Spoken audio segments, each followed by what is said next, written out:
सोमनाथाय नमः।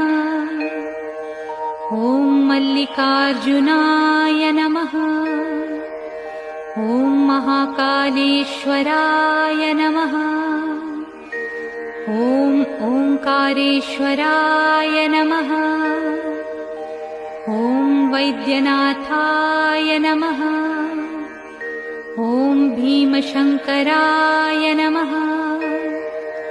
ॐ रामेश्वराय नमः।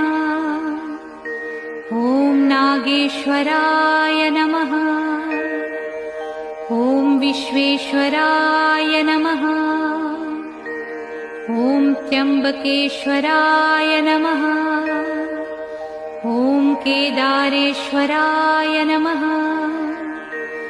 ॐ भुस्मेश्वराय नमः।